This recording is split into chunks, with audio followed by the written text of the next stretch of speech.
has more oxalic acid than the tender inside. So if you peel it like celery, you Ah, you reduce the oxalic acid. So, right. but you shouldn't eat it every day, that's for sure. You can you Yeah. can you can boil the leaves, reduce the leaves down, We're and going with that, live. Going live.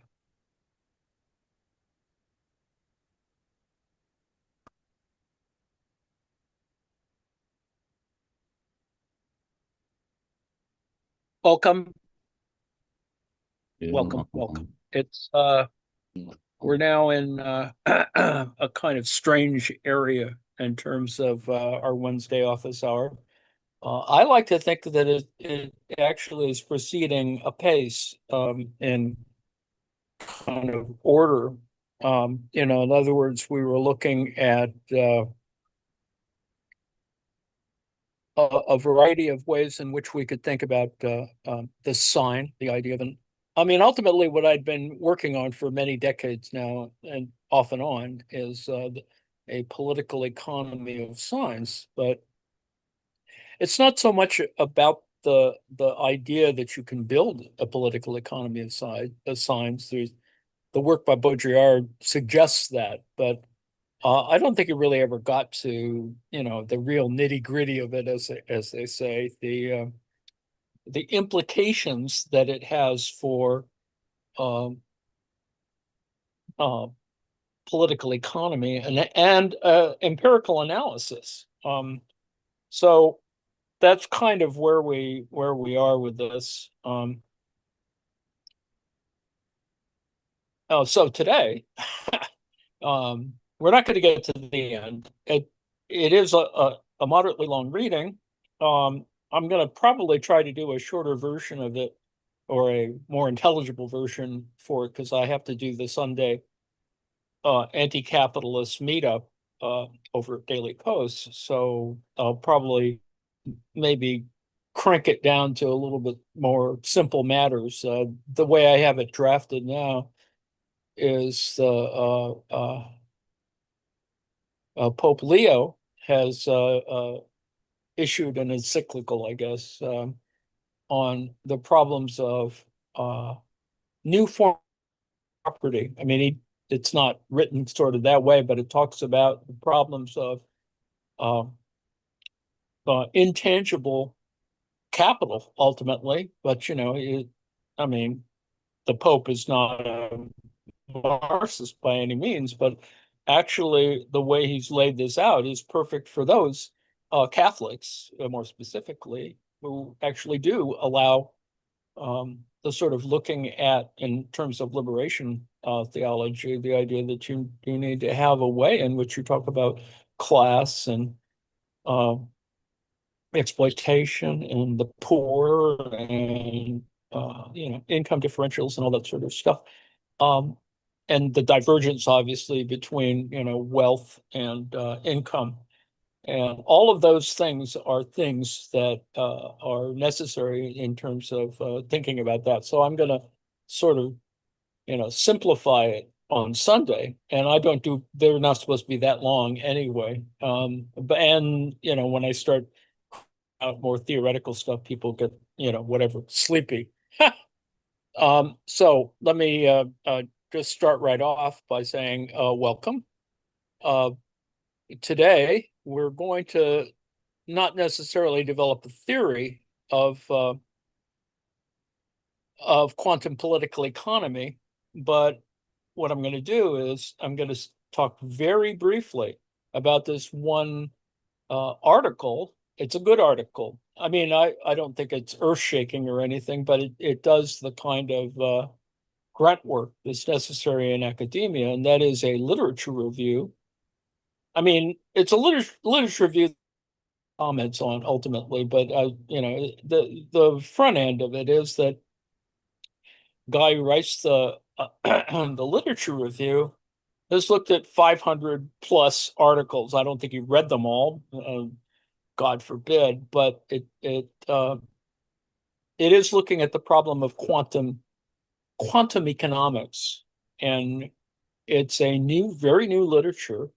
It's the problem I have with it is that it's primarily designed as sort of a new and improved version of uh, neoclassical economics. I mean, it still addresses those things that, Keynesian, et cetera. So and ultimately it can circle back to, and this is where Marx comes in, to issues in classical political, classical political economy before economics became neoclassical. Now, already you're probably confused about that. So what I did was I went to what I think is a good text, and it's simple enough, has a little math in it, but not that much. Rick Wolf and Steve Resnick's book, the 2012 edition, that compares um, neoclassical economics, uh, Keynesian economics, and Marxian economics. And its earlier version, there have been many, there are not many, but there are a couple of really good books on it, and of making this comparison of the primary, and I would assert primary, ways in which you can address economics. And um, we're not going to go through the whole thing because it's got 500 pages, I think, or no, 400 pages. But we're going to look at chapter 7 of it, the concluding, and some other things that I think are interesting in the text. But the fundamental point is that is the thing that Wolf and Resnick did in their earlier text, and that was done in the 1980s, I guess, influenced very much by Wolf's using a certain point of view about structuralism, and the idea is that you can have multiple entry points. It using it to apply. I mean, the way in which you talk about entry points into a kind of discourse is very, as they say, and Wolf studied with Althusser, um, you know, and so there's an Althusserian flavor to it. And so the 2012 book, and you can see this even just in the chapter 7, is to use this methodology. That is, you don't sort of grind out a singular economic view, but you have multiple entry points. It appears in that sense circular, that it's, I guess you could call, he doesn't use this metaphor, but I would. It's like a merry-go-round, and you sort of can hop on at various moments and hop off. And I don't want to burden that metaphor, but as you recall, when I was speaking earlier, that Department 1 and Department 2 are circuits. There's circuits of capital, and David Harvey talks about this as well. And so the point is that you can have the two departments, that is production and consumption or distribution. If you see it as two departments, I actually sort of see them as three, but that's another story. The point, of course, is that there's an issue in which, because there is this concern from Marx that you worried about production, about the factory, the means of production, et cetera, et cetera. And then you have to worry about the means of distribution, or ultimately the means of communication in that sense. So Department 1 and Department 2, as we know from Volume 1 and Volume 3 of Capital, as well as Theories of Surplus Value, sort of.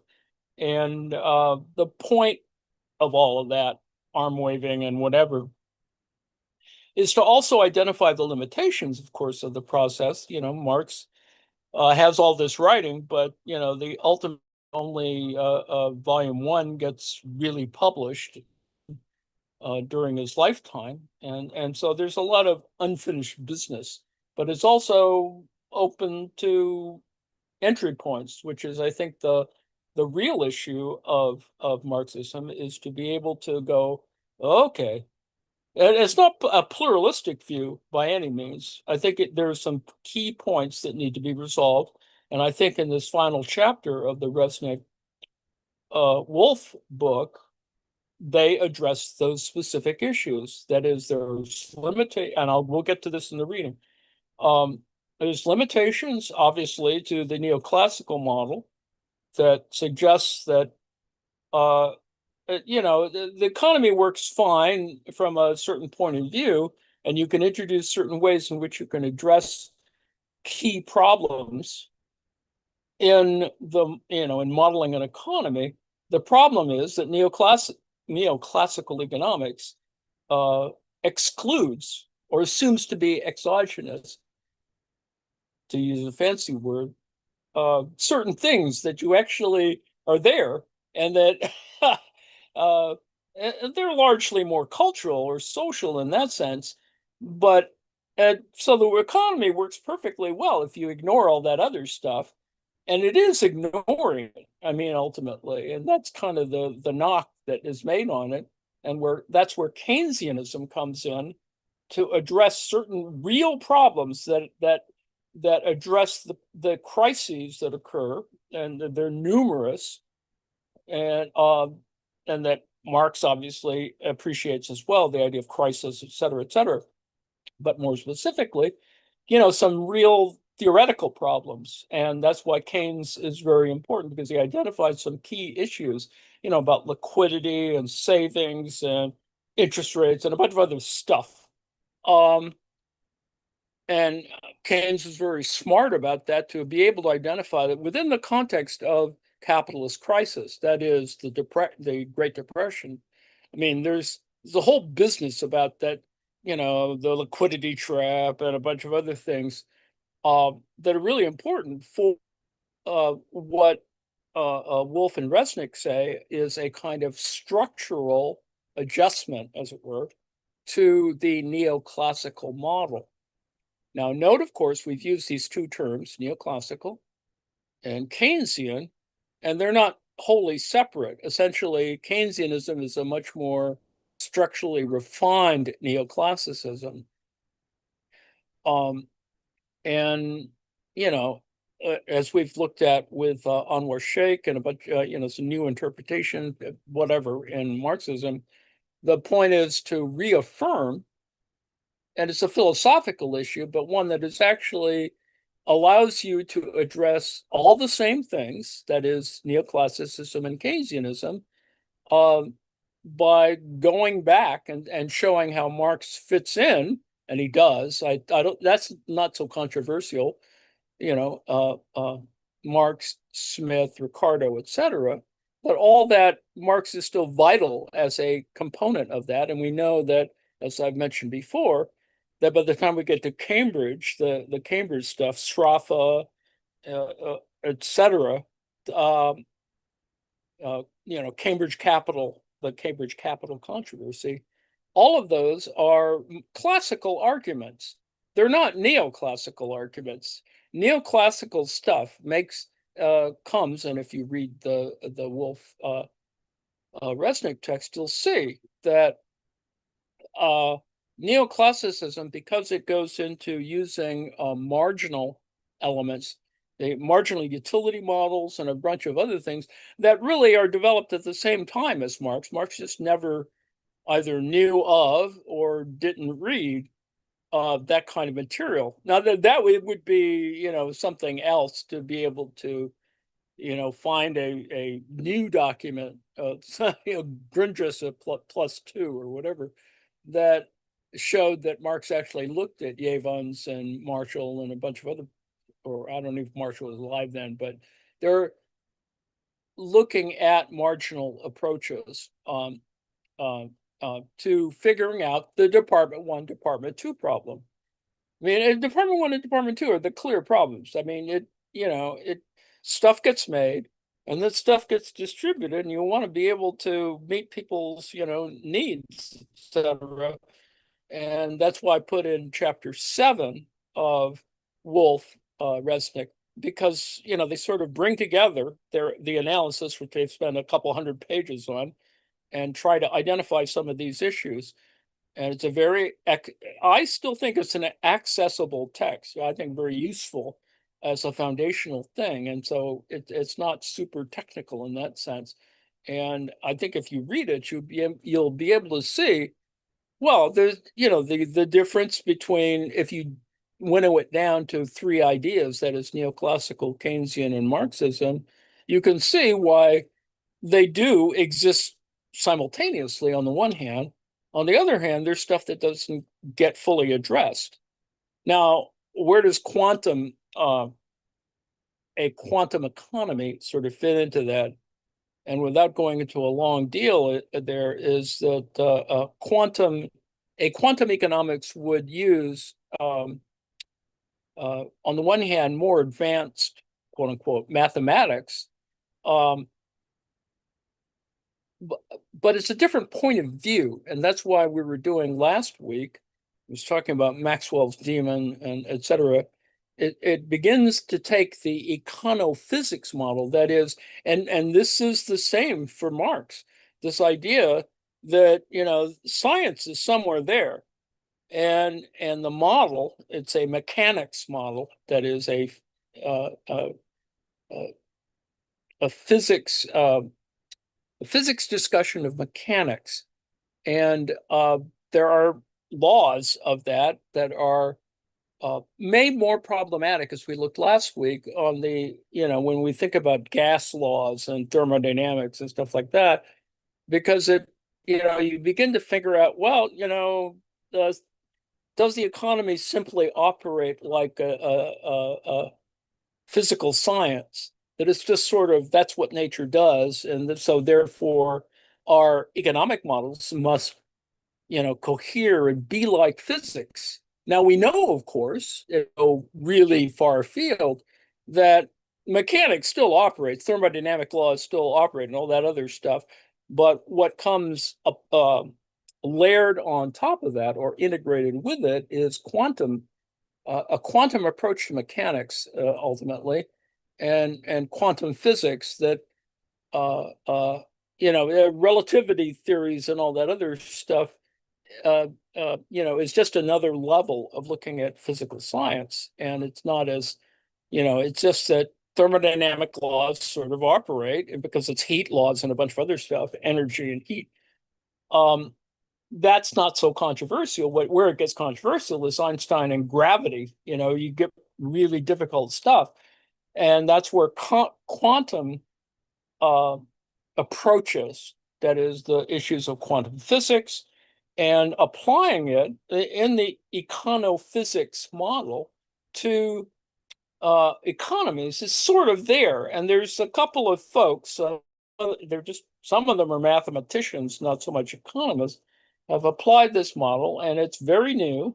Not enough written on it, because it does require people to, know too much. So this is one of and it's a literature that's probably not more than a decade old, in terms of quantum economics. The quantum literature goes back much further in terms of physics, but applying it more specifically. And the reason why I'm interested in this is because folks who have a left bent, let's put it that way, people like Steve Keen, and a bunch of other folks have, Anwar Sheikh, have this thing that, there are certain kind of questions that require us to think in a much more rigorous or analytic way. And this is another way of sort of making that clear to heterodox political economy. So on the one hand, you have a kind of orthodoxy that neoclassicism is the, sort of hegemonic dominant theory of how you deal with things like the economy, expectations, and a bunch of other stuff. And yes, it does influence how economies operate. That's why people give out, Nobel Prizes for this stuff, because that kind of research gets us into ways in which you could model financial matters, which is where quantum economics sort of fits in, is sort of newer, um, more precise ways of looking at certain things about how things like stock markets operate and other kind of things. And so it can be applied to some certain kinds of complex problems that are largely financial. And as we know from Marx, financial capitalism is something he never fully got worked out. But it's just Marx. It's just his place in history. And so there are a lot of other people who are trying to work out this financial stuff. And you can see that in the work of people who do have those kinds of chops, Paul Cockshott, Michael Hudson, who are looking at the more recent problems, and that is the Great Recession, um, which develops a kind of a sense of how you deal with capitalist crises. And one of the problems, of course, is not so much that it's about the math; it's about the policies. And if you read Michael Hudson's work, you begin to see that it's collusive, there's corruption, there are things that you might not be able to pillory people for it, but that's kind of how it happened. Certain people, because there was monkey business or shenanigans between New York and London, that and that were acted upon by people in other kind of crazy places like LA or whatever, in terms of manipulating capital. And it still relates to the things that Marx started with. Land, labor, and capital still all sort of there. Labor less so. But if you think about it, and this is the key element that, why Marx has spent time on this, is to work out, well, what is the relationship between labor and labor power, the abstractions involved. And we sort of have been looking at that in prior weeks.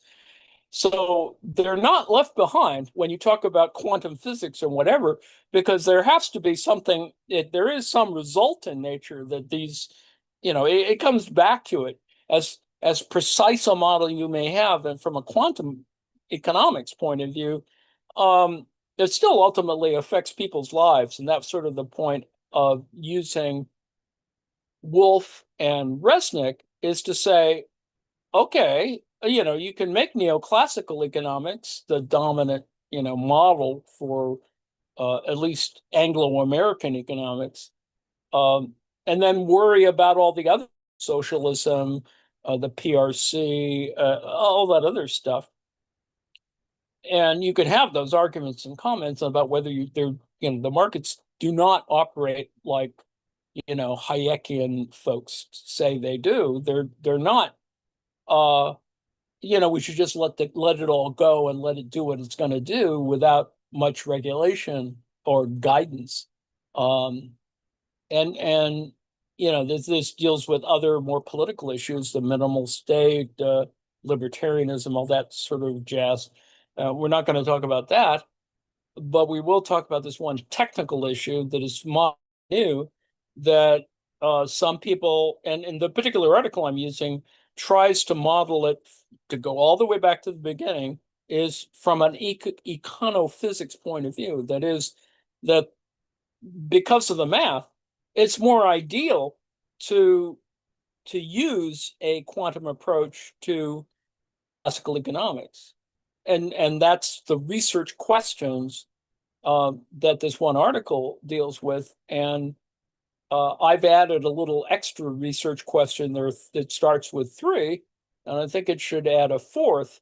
That is to accommodate, and this is because there's people like Anwar Sheikh and Kokshot and a bunch of other folks who are trying to work these larger quantitative empirical questions, that you shouldn't ignore the fact that you can have a historical materialist analysis that appreciates or incorporates quantum ideas. Okay, now that's a really long way of trying to lay out where this is all going, and I'm probably going to write something even more tedious on the issue. Um, just to note that it's not like, the Mike Nichols film, The Graduate, where plastics is the one word that, is supposed to alter, our hero's life. Rather, it it does talk about certain indexical concepts. That is the idea that spooky things at a distance. So the thing I'm doing on Sunday is to sort of address the metaphorical stuff, so, like the idea of Derridian spectral hauntology or whatever it is. The idea that there's something there that is it's there but not there. And I would assert that what Derrida and a bunch of other folks have been talking about is actually indexicality, but rather other people want to talk about it as something more dislocated or spiritual, or even the word spirit is a problematic term. So there's all these differences at work, and I'm doing that in a separate thing. So let's get right down to it now that I've ground out nearly 30 minutes of yammering. So if the article begins with stuff, but if we go to the end, I've included the complete article on quantum stuff, and the point is that should one make these kinds of ideas only apply to, for example, the stock market? So key points that we will look at are uh, the three research questions, the idea of entanglement, which can operate in an analogical way or metaphorical way, but there's a scientific discussion about this entanglement issue, because in quantum, research, you're trying to figure out in more precise ways, and this is the whole business of trying to proceed to evaluate things that physicists deal with, like gravity and space-time and stuff. That entanglement helps to address some of the you don't really want to call them causal, but that there is some connection. But this is the, what Einstein calls spooky action at a, whatever, at a distance. Underlies a lot of other scientific speculation that we have a better sense of now that we have better telescopes and stuff like that. So I'm not going to do quantum physics for dummies or quantum economics, but I'm going to point out that Holfert and Horsch write this systematic literature review. And if you do scholarship, literature reviews are kind of de rigueur. So let me read the abstract here, and then we'll go back to the front of the article once we get kind of a general sense of what this literature review looks like. In the 21st century, various socioeconomic crises have revealed that traditional economic science and bracket neoclassical thinking, that the fact that there's a bracket around the neo to separate it from neoclassical versus classical, is a kind of appropriate point to make. I mean, just invoking that shows the limitations that are identified by Wolff and Resnick. That is that, well, neoclassical dominates the scene, but as we've seen, it doesn't do very much to eliminate poverty and meet people's needs, and also the planet is being destroyed because of neoclassical economics. Suffice to say, but anyway, that's another story. Neoclassical thinkers are unable to explain all the complexity of current economic problems. Therefore, the application of more complex and non-trivial, that's really important there, economic concepts is gaining relevance. In addition to behavioral and evolutionary economic thinking, and Resnick and Wolff address that well. That is, behavioral and evolutionary economic thinking is kind of what happens sort of is post-Keynesian. I mean, it sort of happens after Keynes, and you sort of worry, how is it that markets operate, and is it all simply reducible to psychology or game theory, which is a kind of way of talking in a behavioral way, or the idea that it's a kind of evolutionary activity, which gets us into a variety of other kind of questions that include, of course, evolutionary game theory, which is something a lot of are interested, or still are interested from a heterodox point of view. So once you get into the so-called post-Keynesian, you can see these additional things working, and Wolf and Resnick address those as well. So, in addition to behavioral evolutionary economic thinking, models of quantum economics have been developed in recent years which allow solving economic problems using mainly quantum thinking and the principles of quantum physics, in particular, particle wave dualism. Now, not to go into a big thing about it, but light can be modeled, in both of these ways, and there's a whole variety of discussions about, well, is the wave the aggregation, is a particle the micro? There's all kinds of other problems with using that kind of dualism, but it's sort of there, and it helps structure the way in which we think in a complex way at scale or whatever physics. Now, do we apply that? Can we apply that to economics? So, in particular, particle wave dualism, the principle of uncertainty, the absence of a subject-object distinction, superposition, that's a whole nother set of deals, and confusion, of course. So, the article addresses 3 research questions, and we'll go through them quickly. According to research question 1, the paper finds that quantum economics research is dominated by the following topics: quantum economics, quantum finance, quantum decision-making, and quantum game theory. And you can see that some of these are framed or appropriated by, business school stuff. You want to do finance and decision-making because that's what you do, right? It's management. It's money making, it's investment, etc. Now, according to these 4 thematic descriptors, the article carries out a systematic modern view of the scientific works in the period from 1978 to 2022, and et cetera, et cetera. The analysis showed that the articles on this topic are published mainly in journals of a non-economic profile, that the peaks of publication activity occurs at times of powerful socioeconomic upheavals, like the dot-com bubble, the substandard financial crisis, the European debt crisis, which is sort of a function of that, and of course, COVID. So, in accordance with research question 2, the article defines the key characteristics of the quantum economic model, in contrast to neoclassical economics based on mechanistic classical physics.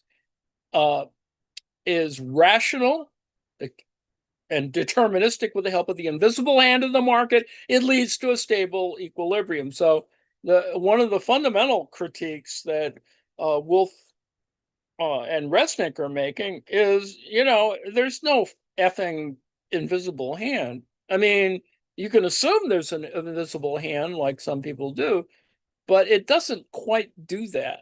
And there are too many, externalities or exogenous, et cetera, that don't, it's not so visible as it is ghostly, perhaps. Anyway, the quantum approach, on the contrary, considers the economy as more complex, empirically oriented, uncertain. Now, that's a big deal, and even from the neoclassical point of view, probabilistic, superpositional, which is well, more on that, I suppose, as an archetypal example of a quantum social system that has its own versions of that same subject-object duality, measurement, and entanglement. Entanglement is quite sort of new on the one hand. On the other hand, it's not dissimilar from thinking about what occurs in or above or before or after conflict, or crisis. So, and the duality, of course, is the subject-object issue. Now, according to research question 3, the article determines to what extent quantum economics can update neoclassical economics, that neo in brackets again, that is, the integration of new ontological premises into economic thinking. Now, this is a whole thing. We looked before at the issue of so-called social ontologies, but the issue of an ontological question, that is the structure of how things are, how things identify or whatever, is part and parcel of actual economics.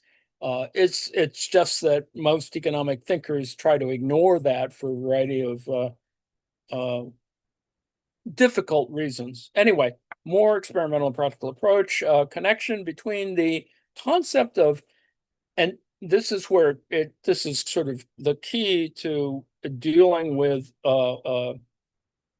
ecological economics or social ecology or ecology, and then its natural and social elements, that is the concept of entanglement and sustainable development, management of financial risks based on the concept of quantum probability.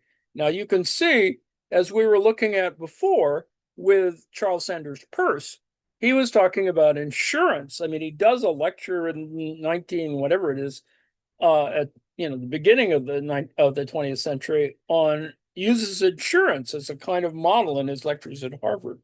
So this is not new stuff. And it's, of course, interesting that he comes up with talking about insurance during the same period where you have, Einsteinian, et cetera, modifications to physics. Anyway, rethinking the concept of randomness by quantum probability, introduction of quantum money. Now, you see, we're already back to Marx. Quantum money, what would that be? And then equilibrium using quantum games, et cetera. So it all goes back, it all can go back, I think, to that idea. So that's the abstract. It took me, 15 minutes to get through just that. So the claims are complicated, that, you can do all this sort of stuff. And but these are the 3 questions, research questions. RQ1, which topics and subtopics prevail and distinguish quantum economic research? Research question 2, what are the key characteristics of a quantum economic model? Research question 3, to what extent can quantum economics renew neoclassical economics? So, obviously the easy way to do this is to use, the dominant form, that is, that neoclassical economics that ignores whether there are poor people and a bunch of other things, it is sort of optimal to do that. And that's why Resnick and Wolff try and discriminate between neoclassical, Keynesian, and Marxism. And the beauty of literature reviews is that, it's all the spade work is done. Now, my critique of this, of course, is that there are alternate things that don't get a whole bunch of attention. So the Indian physicist Goswami introduces the concept of a more conscious economy derived from the principles of quantum physics. He points out that there is Thomas Kuhn, paradigm shift going on in science from a matter-based science, like classical physics, to a consciousness-based science, like quantum physics, for reaching an economy of sustainability. So they don't go into further beyond this, but just to identify that that's actually kind of important to see, and this may come from a whole different direction anyway, and then it raises a whole nother set of questions about what counts as conscious or consciousness. And so there's, it has methodology, conclusions, and all that jazz. It identifies, don't worry, we're not going to spend all our time on this, but certain keyword, it does a keyword search and et cetera, et cetera.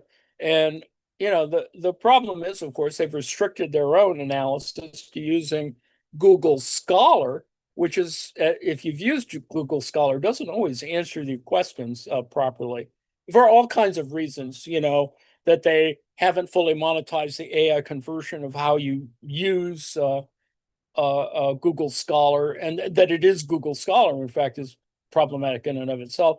They restrict it to obviously English word searches or word searches using English, and ignoring the fact that there are other literatures on writing about this, including Chinese, for example, that would change, I think, the nature of a literature review.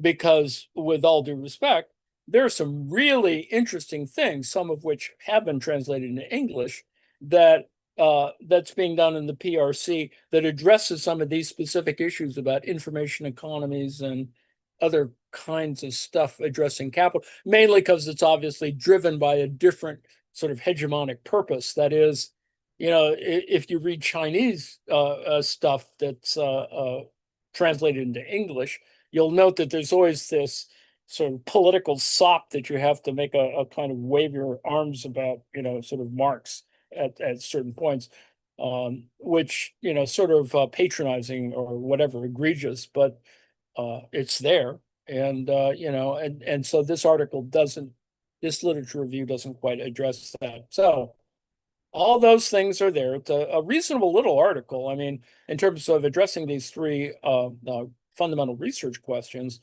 And then I use the LLM and LLM to address some of these questions, to just state it in a way. What I use LLMs for is to do sort of outlining, is that it kind of identifies the key points, and I make a judgment as to whether they're actually correct in that moment. So there is a realism issue, that is wave function state realism. Agent primitive ontology, that is the idea that, these certain states of things are more uncertain, because you've got a whole bunch of things going on at the same time. And you'll see when we go to Resnick Wolf that's what they're talking about, is that these about multiple entry points, is that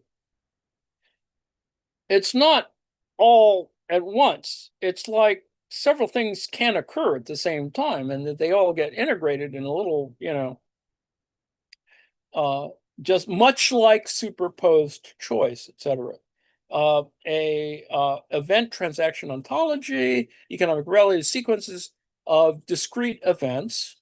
Quantum rules give probabilities and interference between event histories, and then branching many world economics, that there's different market trajectories, price histories, allocation. I mean, if you were applying this, for example, to the current crisis in fossil fuel, you could see the complexity of that, because only the fossil fuel, but it is the alternatives to the fossil fuel. And then at a deeper level, of course, the different supply chain problems and all the other things, not even mentioning the word war.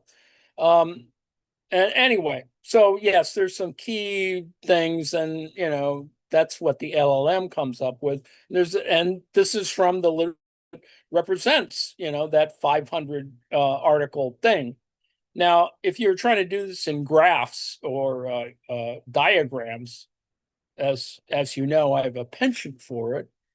You could talk about, and I'm not saying you can, or that I'm working on this, but because of the math, you can talk about things that are multiple things in the same environment operating, or being entangled, let's put it that way.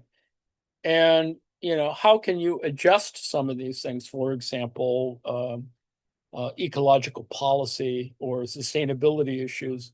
And so you can, and there are new concepts. The qubit, of course, which is a key. It's the unit of analysis, et cetera, et cetera. Unless you think that's unimportant, you're building entire. There are complex computers in terms of quantum computing that are being designed that do not use the same kind of approach that our current, sort of large scale computing, supercomputing, how that operates. A quantum computer operates at supercomputer speed, but operates in a slightly different way. And that's kind of important. And it doesn't deny the fact that you need regular computers to do, or supercomputers to do certain other things. A quantum computer sort of does it differently. And if you sort of looked at some of that stuff, you can see that, and a lot of the problems are just simply related to design, chip design, heat problems.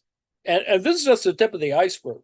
I mean, you could see that if unfortunately quantum computing becomes the norm, that all this issue about server farms and data centers and stuff is going to be even worse because of the massive heat that these kinds of things can be engaged in. And of course, there will be corruption and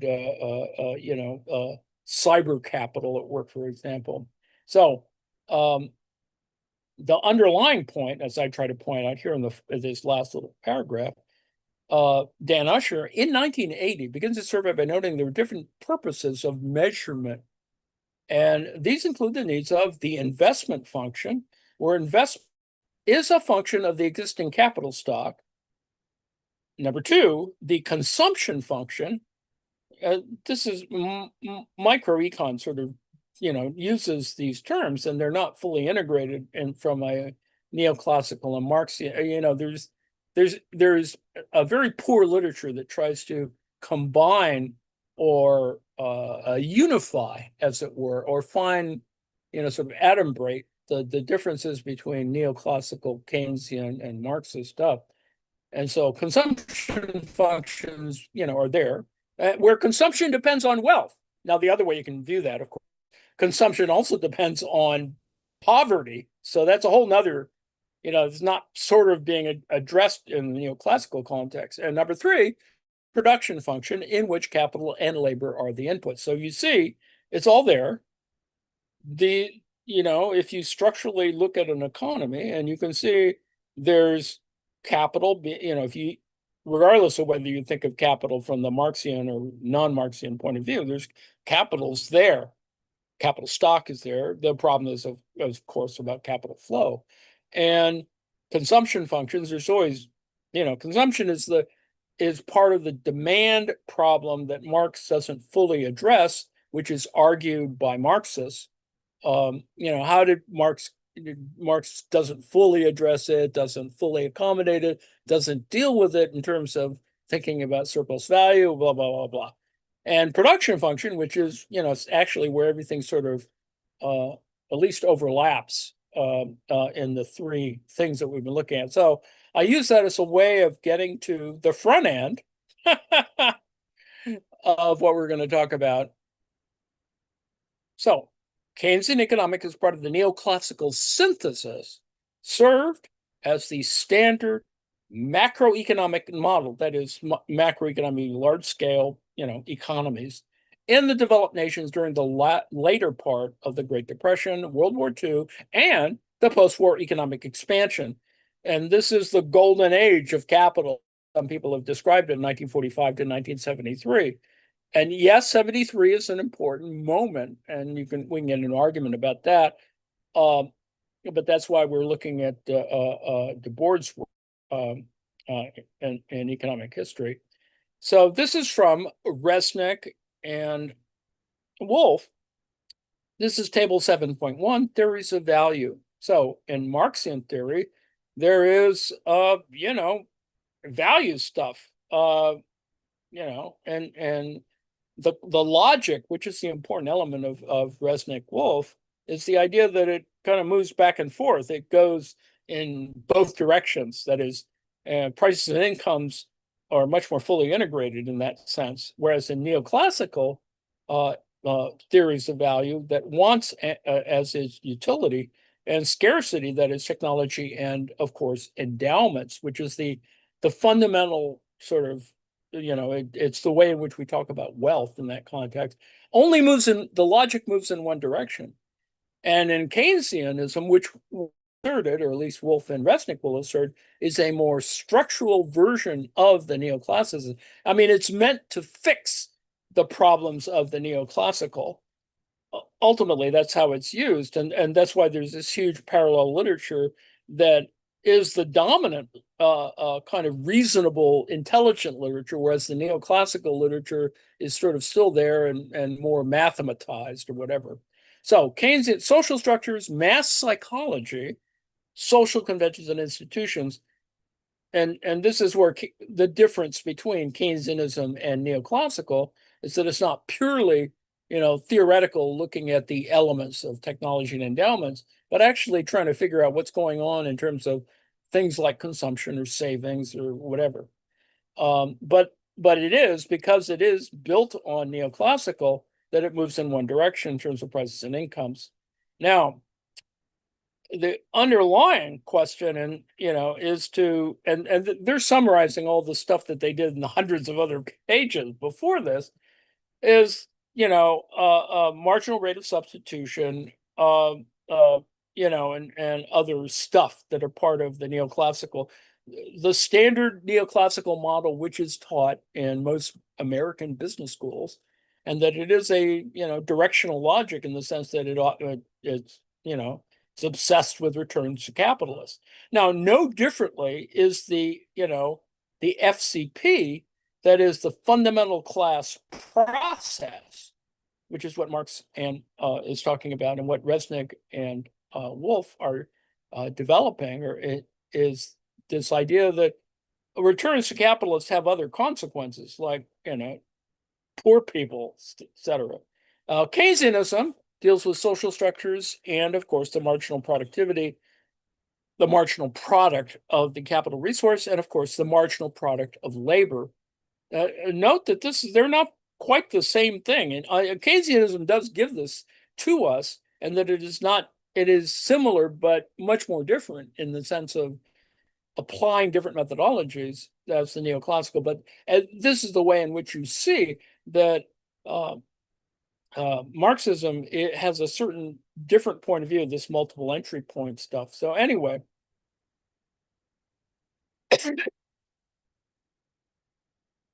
so contending economic theories in neoclassical, Keynesian, and Marxian, MIT 2012.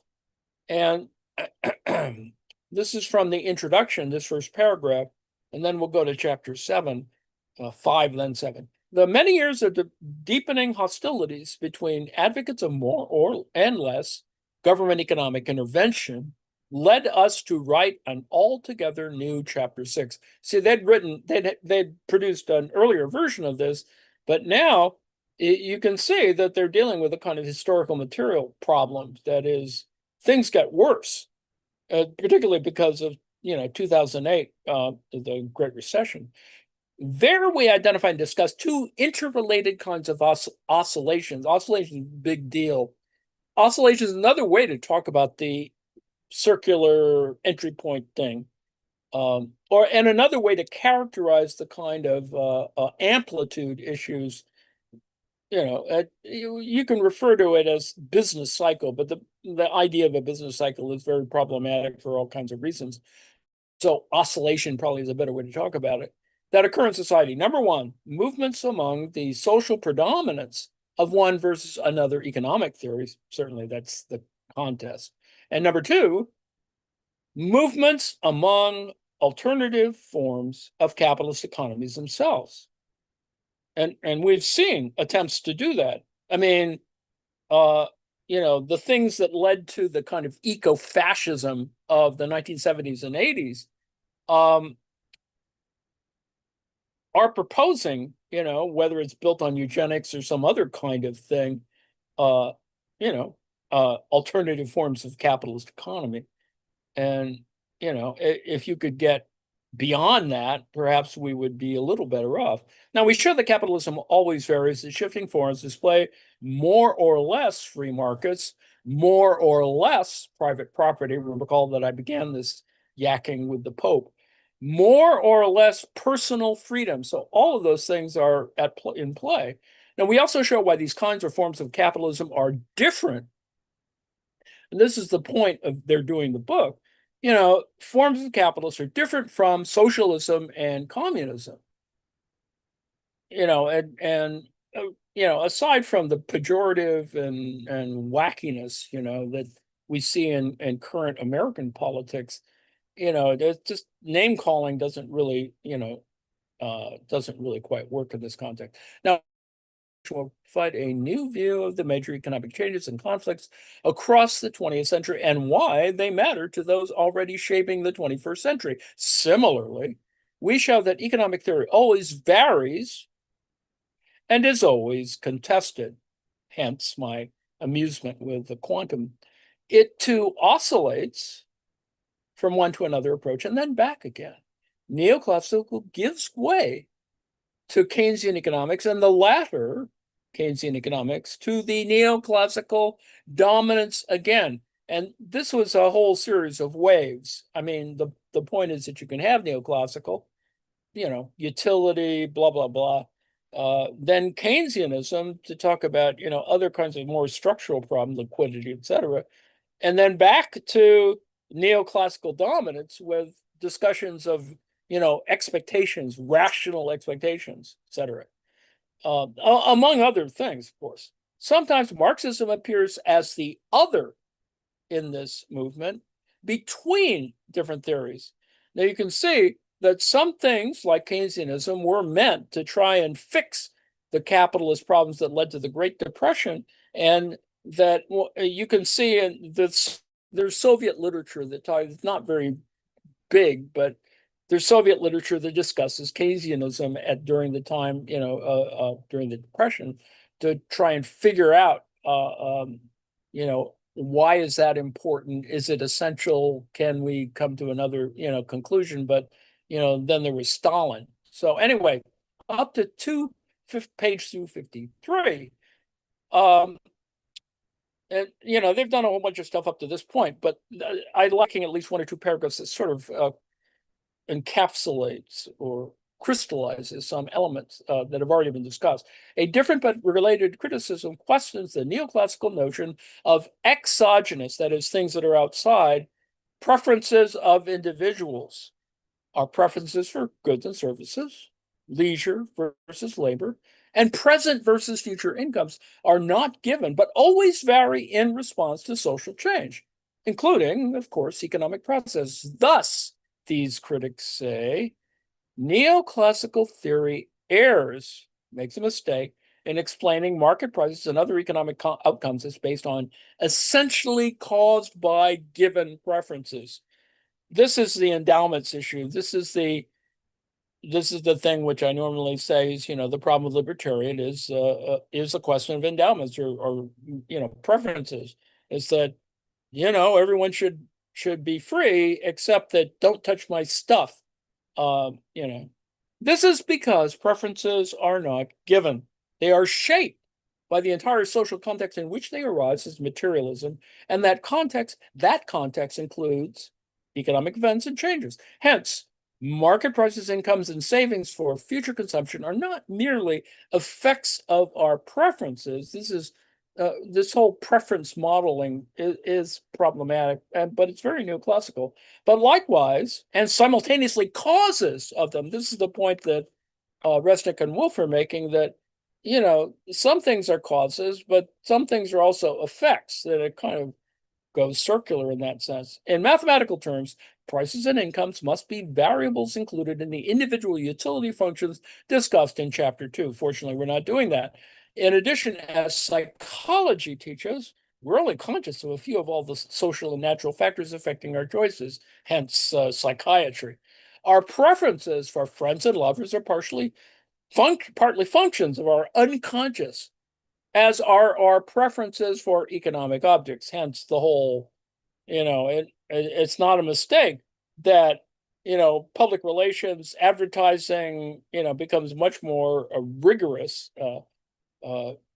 etc., during the same time that Keynesianism is operating. Anyway, and our unconscious is continually shaped and altered by our economic as well as cultural and political activities. For this criticism of neoclassical theory, our preferences and the axioms of choice. Remember, choice axioms are important because, you see developed in a structural way theories of social choice or public choice that come from this, and that make many big mistakes.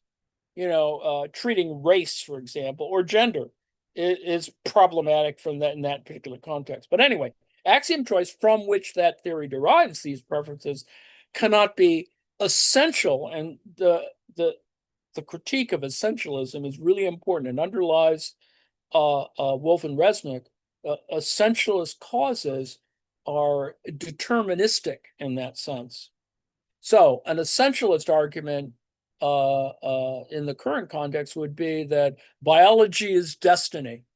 And you can see that reactionaries who would manipulate the political situation, would insist upon a gender binary, for example, or whatever. Everybody's got their own toilet. When in fact, water closets are quite popular in a variety of countries. But anyway,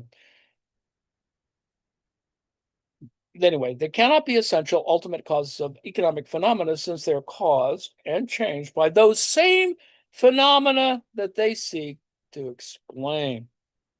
Those critics find it illogical to treat preferences exogenous in the face of mutual causation between preferences and prices and incomes. So the argument, or one argument, is that, from a Marxist point of view, you're always looking at problems of mutual causation. It's problematic to sort of set one thing aside. People who make comments about that race doesn't matter are usually, and particularly in problems of racial supremacy, etc., are always dealing with, sort of the point of view is that, oh, race doesn't matter because we're in charge. But that's a whole nother set of things. So I just included the table of contents component because not unlike artistic periodization, you could have an early neoclassical, a high neoclassical, and a late neoclassical, and hopefully a post-neoclassical, which is kind of what, post-Keynesianism claims. But anyway, that's another story. So that's chapter 5, and you can see underlying where, we're talking about some important problems that are part of a late neoclassical, a later neoclassical economics, and that is externalities, imperfect competition, transaction costs, et cetera, information failures and missing markets, which is still an important deal. But the problem, of course, if you market failures and information failures are really problematic because it's really hard to measure them, or if you're measuring them, you're always behind the curve in that sense. So anyway, so you can see new theories of human behavior that occur in the post neoclassical context, or the late neoclassical context. Now, in art history, a late neoclassicism is actually romanticism, but that's a whole nother story. Theories of motivational diversity, theories of bounded rationality, which is a big deal currently. Behavioral economics, which has garnered a couple of folks with Nobel Prizes. And then new theories of equilibrium. And now we're back to this issue of equilibrium, which is an unfortunate premise. And this is where the quantum stuff comes into hand, is, it's very difficult to actually have an equilibrium if you have quantum things going on. There's just, too many things. It's, you can keep proposing equilibria, but you're not going to really get anywhere. And in fact, as the quantum economy article sort of suggests, is that certain things that we sort of would think are kind of standards, that is Nash equilibrium is suboptimal, blah, blah, blah, and classical game theory, et cetera, evolutionary game theory, et cetera.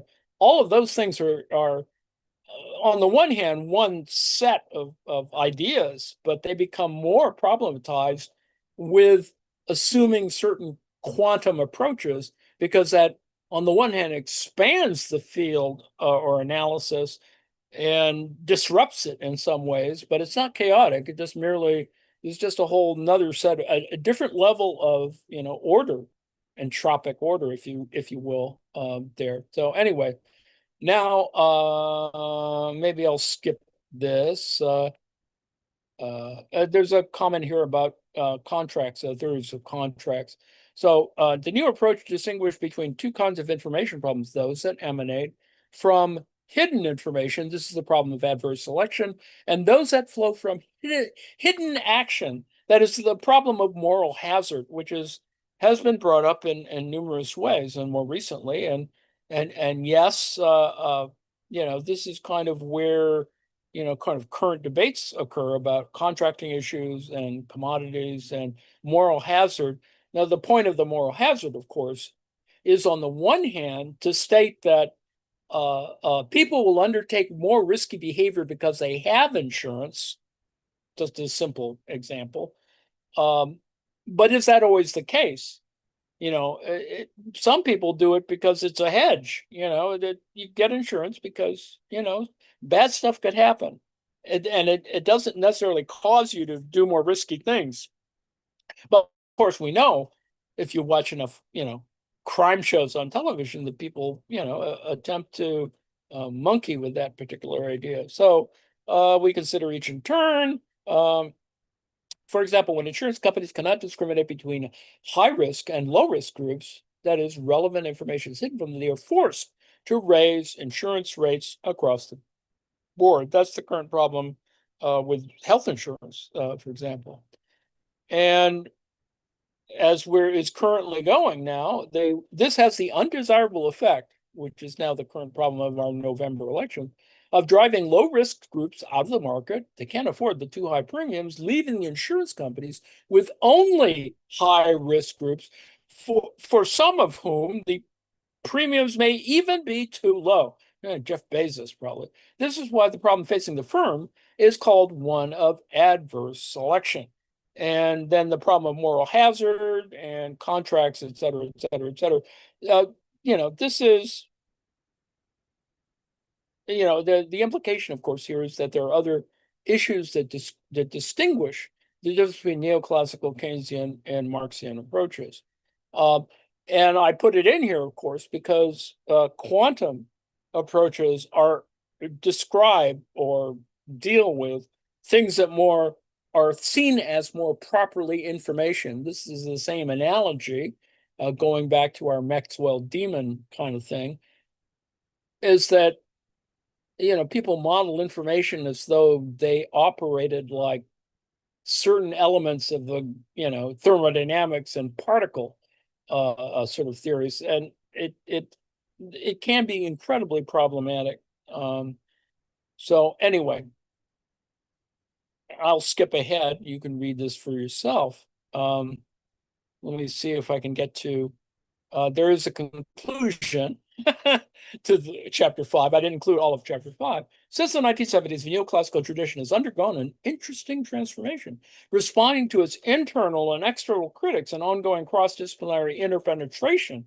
It has extended its analytical reach to entirely new areas. One result has been what some call specialization, and others call it fragmentation. So this chapter 5, has concentrated on three key developments of neoclassical theory's recent extensions. That is, those involving market imperfections, human behavior, and equilibrium. And these developments exhibit the influence of research programs imported from other disciplines, econophysics, right, that have enriched the methodological foundations of the theory as well as the range and depth of its specialization. It's thus understandable that for some commentators, neoclassical economics seems to be fragmenting, its core proposition modified beyond recognition or solidity.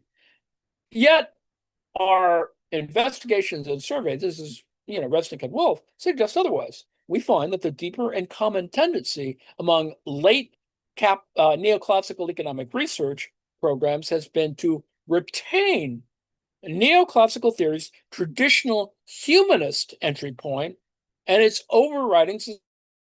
What is assumed to drive and determine the economy are preference maximizing rational actors, and their goal, like that of economic science, is to achieve social reconciliation expressed in the form of equilibrium. There's a whole ton of literature on this.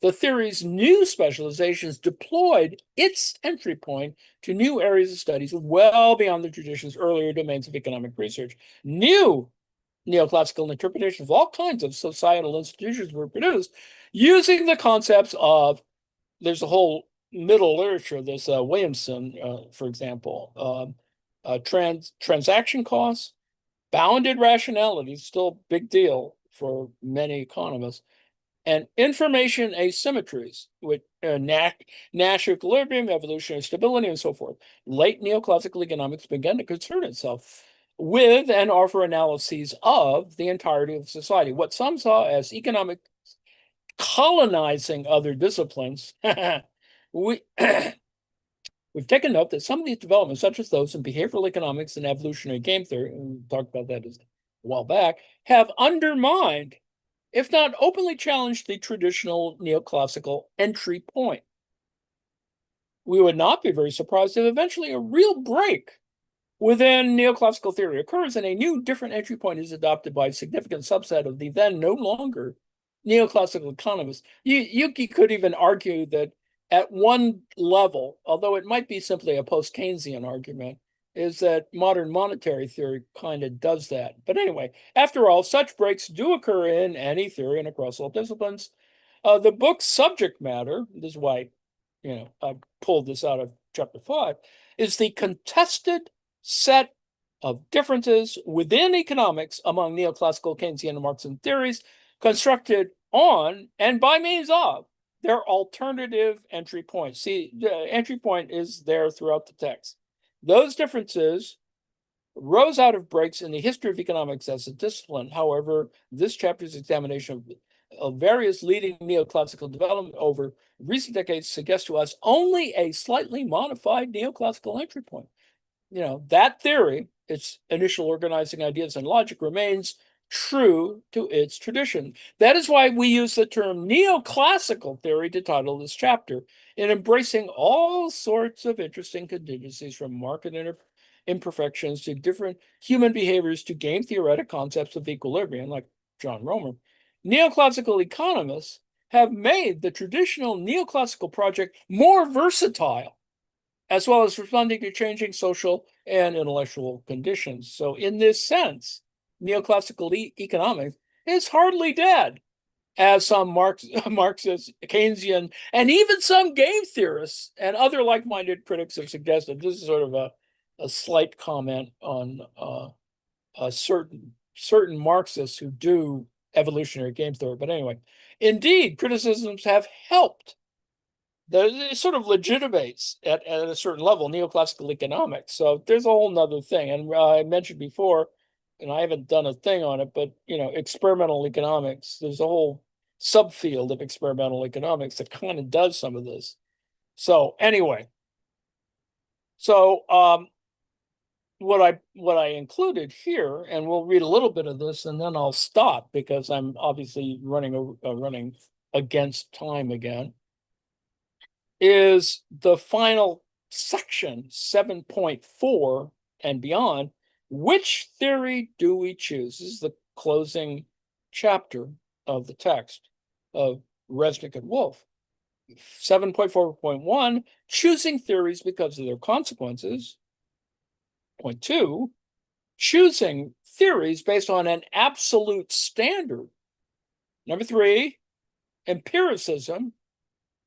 4, rationalism. They're not the same thing. Point 5, choosing economic theories. And because you're choosing an economic theory, you're also choosing a theory of knowledge, an epistemology. And yes, there is a difference or a way in which you can talk about how ontologies and epistemologies operate, and that's a whole nother thing. So, and then of course it builds in a conclusion.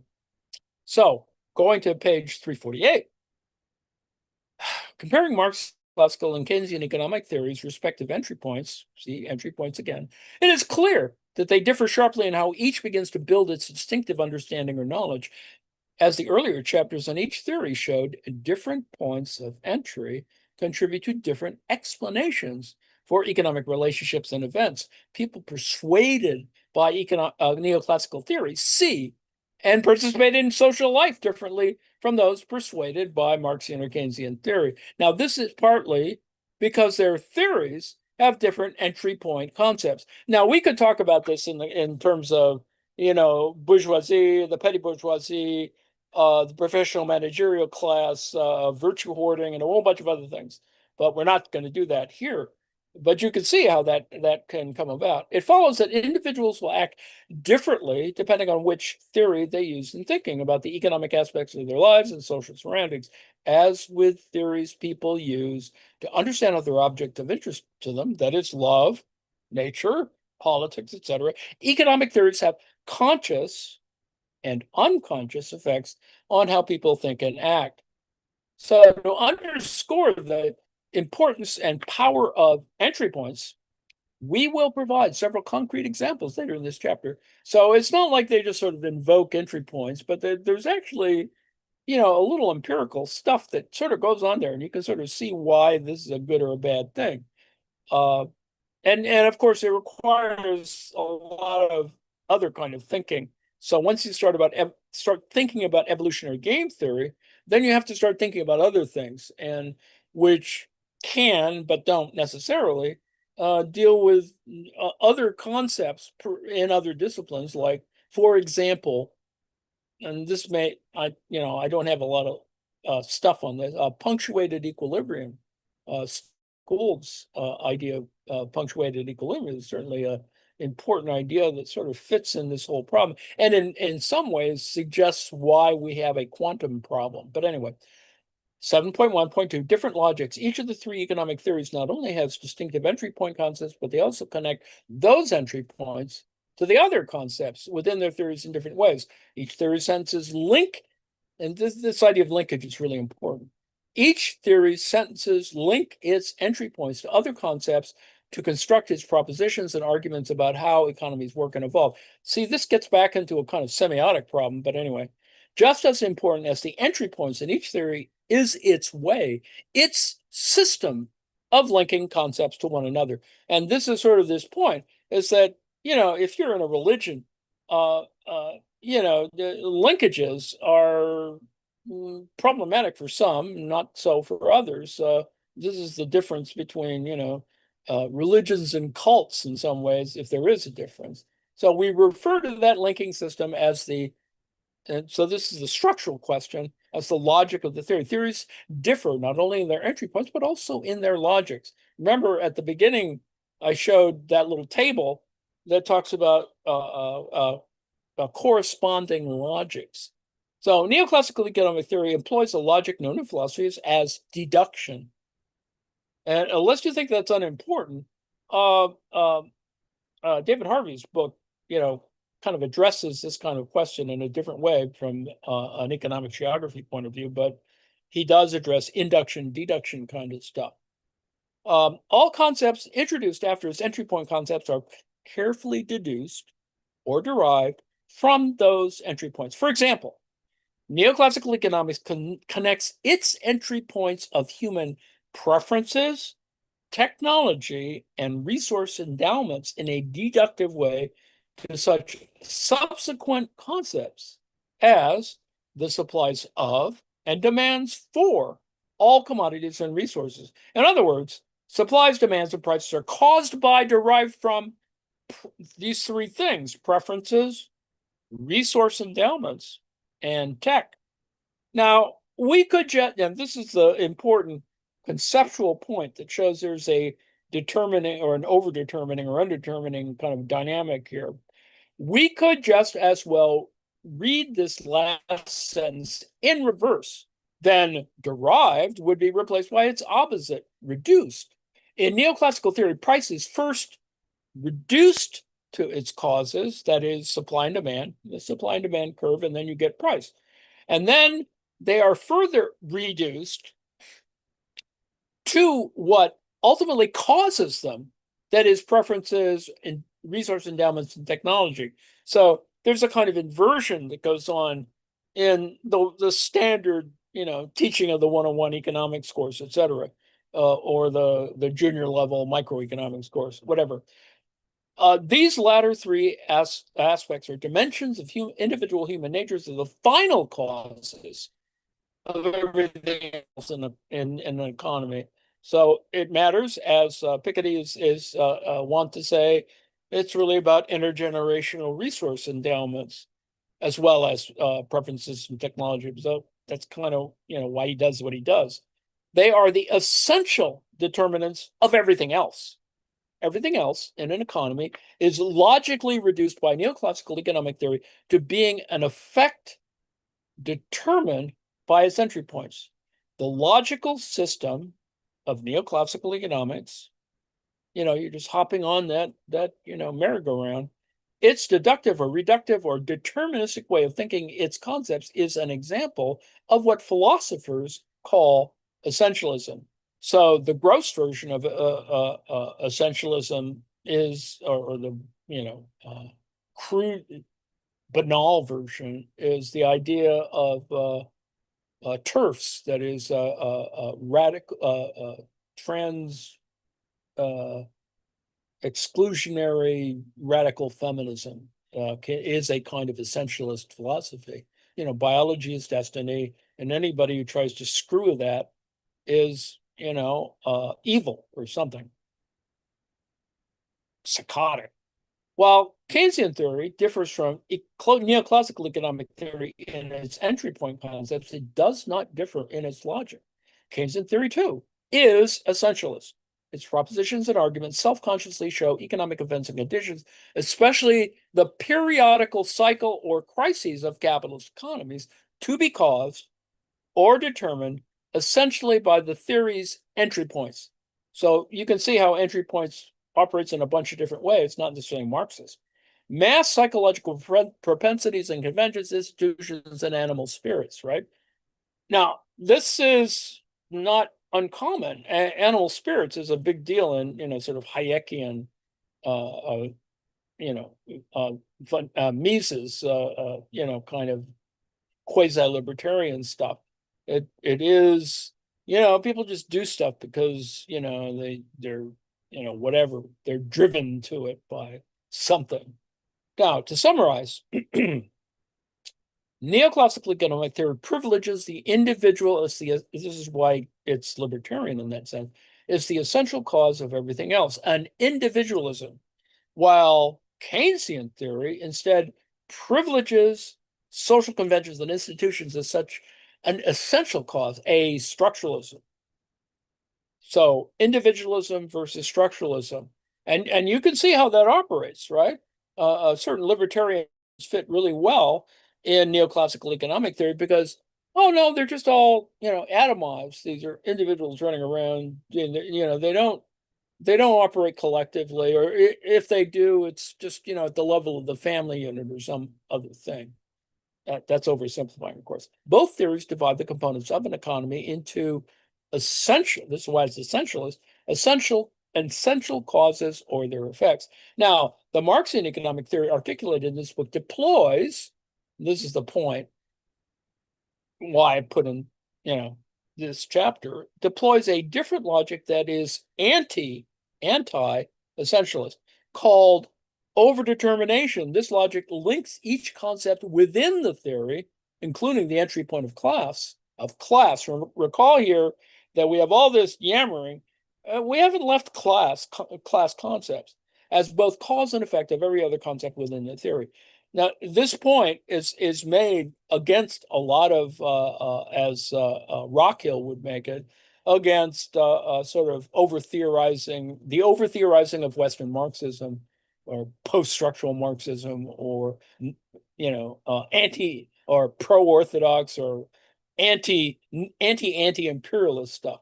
So it's not forgotten, but it is problematic, of course. Overdetermination as a concept is also used in neoclassical economics. It's not used in the same way and is, a relatively restrictive term, but this term is used in other literatures. Now, for Marxian theory, nothing is either a cause or an effect of other things. Everything is caused by everything else and participates in causing everything else. Now, this is, difficult for some people to handle because, it just means you got to think, you got to multitask. You really have to think that it's possible, and structuralism helps figuring out where all these things, operate or don't operate. And that's kind of why, I do semiotics, is because semiotics suggests, at least in its, sort of more open version, there are closed axiomatic versions of semiotics. So, I've chosen to pick the more open as opposed to closed kind of version of this. Thus, no concept within the theory is reducible to being an effect of one or a subset of the other concepts in the theory.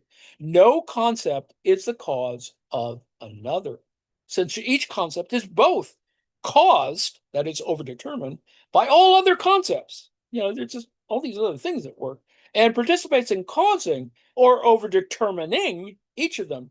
Now you can see how Marxism in that particular context would be more, because there's a certain amount of uncertainty built into this, it fits into a quantum idea more carefully. So everything in the theory, every object conceptualized in and by the theory, is both cause and effect of everything else. That's one of the issues that exists in historical materialism. Is it and proposed in some problematic way by so-called dialectical materialism, or dialectical historical materialism, whatever. There, you can get a little too crazy about it. So the point here, and this is the point argued against orthodox Marxism also. Thus, Marxian theory does not posit or understand class as an essence. That's the argument that most people make against Marxism. Oh, it's just, class as though it's only a function of income or endowments or whatever. It's not. It's all of those things. It's also, what you look like, who you interact with, who you hang out with, whether you're willing to bring, people from an apartheid country in, all of those things. Rather, Marxian economic theory proceeds from class to other aspects of the economy and society. For example, prices, enterprise profits, and state economic policies by demonstrating how they are simultaneously causes and effects of class. You see, if you argued that class only had a certain set of things that, wages, status, income, it's more than that. It's all kinds of stuff. I mean, each of those underlying things is part of that. Income is, you correlate against wages, et cetera. Anyway, these other aspects are not presumed to be ultimately caused by or reducible to class. Class is not their essential cause any more than any of them are the essential causes of class and society. Marxian theory is thus an open-ended process in which class, the entry point and central focus for Marxists, for specific historical reasons, see, that's where historical materialism comes back in, is linked to an ever-growing range of other concepts, other aspects of social life that strike Marxists. It's important to understand. So the link is one of overdetermination. Now, this idea of overdetermination is, there's one of the reasons why you can have a concept of overdetermination comes from a set of resistances or critiques of certain more linear or more, whatever, orthodox models. And from a Marxian point of view, you could say that, Hegelianism in somewhat, has actually two versions of this. But anyway, class and non-class aspects of life are woven together as mutually interactive, interdependent causes and effects of one another. The goal is to explain how each aspect is simultaneously the cause of all others. Now, that can be incredibly confusing, but it isn't if you kind of multitask and you sort of think about, oh, okay, well, You have a kind of constellation of things that affect and don't affect each other. And in that sense, if you're going to, go whole hog on metaphors and analogy, that's kind of more appropriate to spatiotemporal examination of other kinds of things like gravity.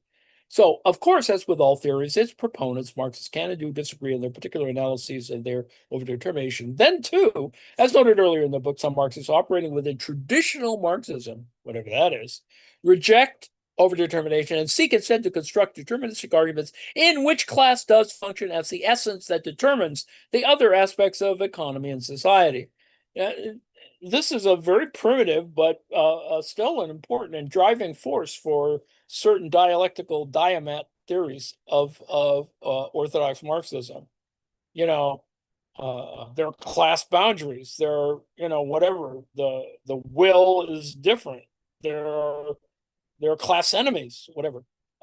Anyway, neoclassical theory is also an open-ended process, albeit in a different way. Its proponents can and do disagree about the particulars of its individualistic entry points and deterministic essentialist logic. Now, some of this disagreement was discussed in that early chapter 5 of late neoclassical theory. Likewise, Keynesians have their internal disagreements over their theories, particularly as they go about extending and revising their theory in an open-ended way. We saw a bit of this too when discussing post-Keynesian economics. You can see that this is the problem of post-Keynesian economics. On the one hand, you can call yourself a post-Keynesian so people won't hassle you about being a Marxist. And in fact, a lot of people do that. It's very unfortunate, that your political or ideological commitments, interfere with the kind of respect for the theoretical position. Anyway, however, what divides neoclassical from Keynesian economists are their different entry point concepts. What unites neoclassical and Keynesian economists is a shared essentialist logic. What separate both of them from Marxian economic theory are different entry points and different logics of analysis. Now recall that entry points is not a linear matter. It has circularity to it. There are multiple entry points. They're contingent on your place in history or whatever. And you could get crazy about it, but that's why you can talk. I can talk anyway about semiotics being an appropriate way of framing some arguments that would be receptive to a quantum approach. More on that later. Different understandings of how economies work and change will be produced from the three different theories, that is, neoclassical, Keynesian, Marxian, because of their different entry points and logic. Indeed, these different understandings raise an important question. So this is a big deal here. Can we really say that the different economic theories are analyzing the same things when they use the same words? See, this is where we're back at semiotics, right? When basic concepts denoted by words, such as labor, value, profit, and capital, appear in the statements of all three theories, do they have the same meanings? Or do the three theories display not only different entry points and logics, but also different objects of their analysis? This is a big deal. Measurement unit measurement and identification are the big problem in all forms or all kinds of social science analysis, and undercuts or underlies some of the issues of using statistical analysis. But anyway, 7.1.3, different objects of analysis proceeding from different entry points. The three theories utilize their logics to construct explanations of whatever their practitioners take as objects to analyze. So not only are there entry points, but there are exit points. We might refer to any theory's explanation of some topic as an exit point of that theory, the place at which it arrives in moving from its entry point by way of its logic. Now, that's a dialectical notion. Now, starting from different entry points and proceeding by way of different logic, theories reach different exit points. That means that we're typically confronted in the world with written or spoken objects of analysis that, despite carrying the same label, have different meanings. So that's what I said about overdetermination. Overdetermination is used in both neoclassical and Keynesian concept, and not the same way that Marxists use it. And yet the same word appears. So this is the problem, for example, in AI, between, and really trying to work through the context, or, whatever the semantics of how it operates as a search. So, for example, Marxists and non-Marxists differently define and use the concept of capitalism. The same applies to basic economic concepts, though both groups of theorists often use the same words. These words take on their unique meanings according to the particular theories that use them, thereby define them.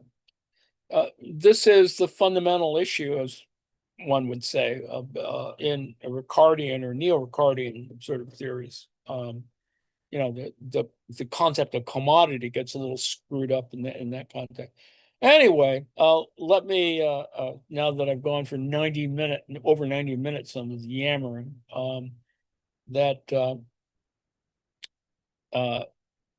say this is where the theories of value table occurs. There's a difference among these things. That there are different objects of analysis, different ways of explaining what goes on in the neoclassical and the Keynesian sense. And then the key element, and back to the Pope again, right? Pope. The second is legally enforced private property, including the rights of owners of resources and products to dispose of them as it pleases. The issue of, the libertarian issue, don't touch my stuff. Or I deserve to have this stuff because I was born in, I had $740 million to invest in stuff, and yet still claim that I'm, self-made or whatever. So anyway, I've already gone too long, and I suppose we could talk more about this next week. I am, as I said, trying to winnow this down to a thing that somewhat intelligible for the Sunday anti-capitalist meetup. But I may not be able to summarize this or compress it down into an appropriate size. Anyway, so it'll get to the end. There is an end.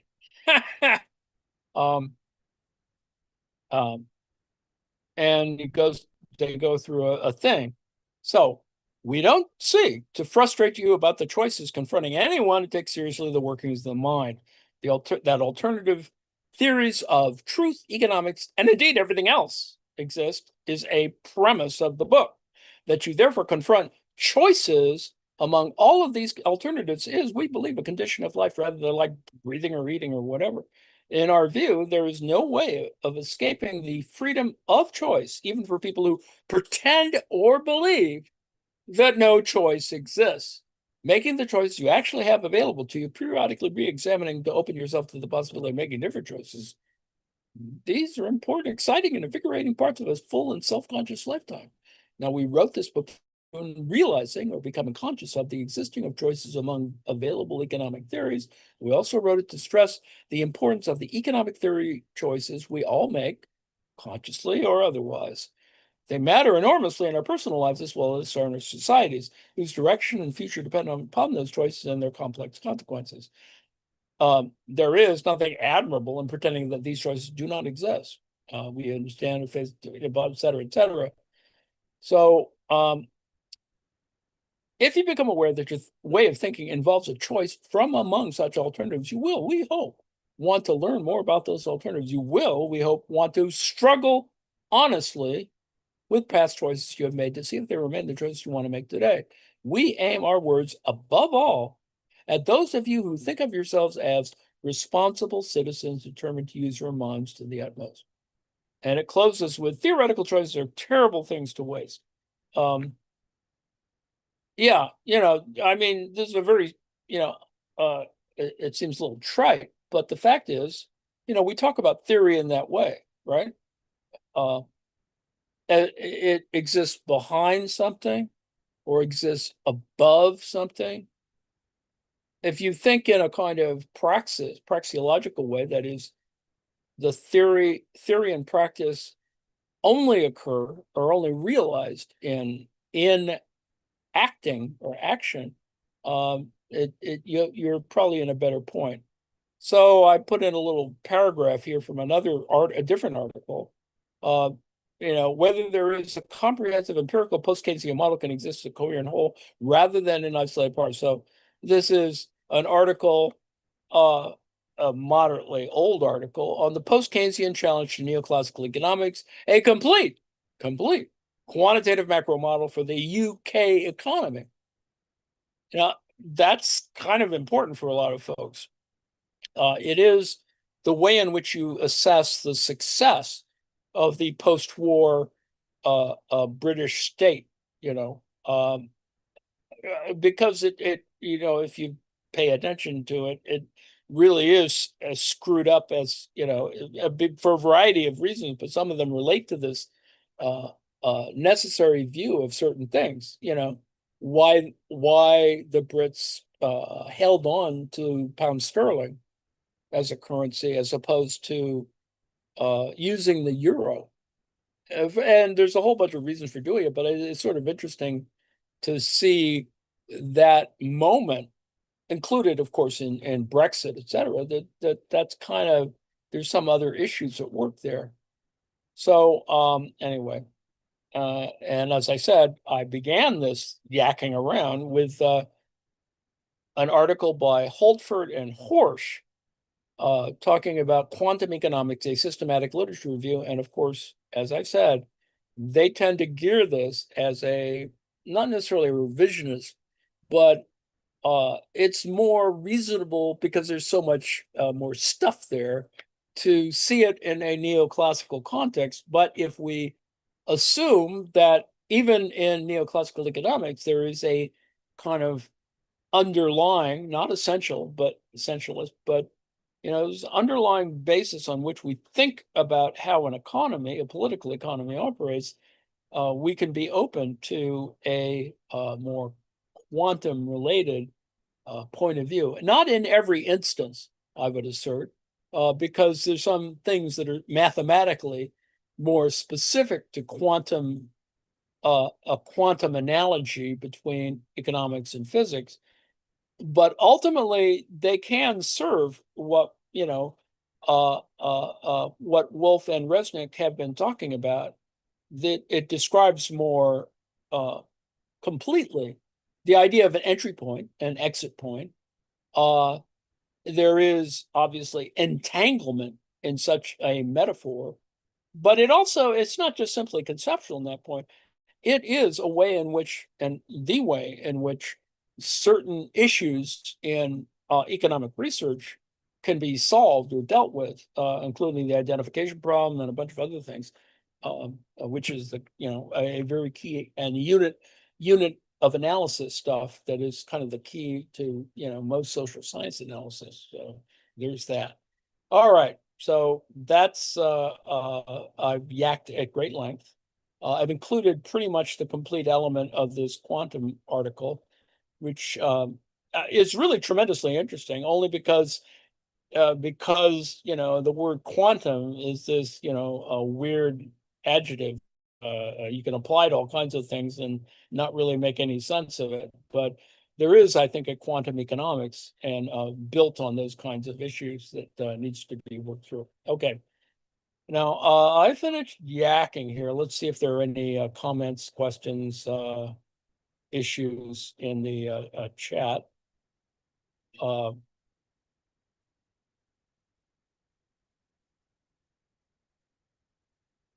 Most are discussions of weather and other matters.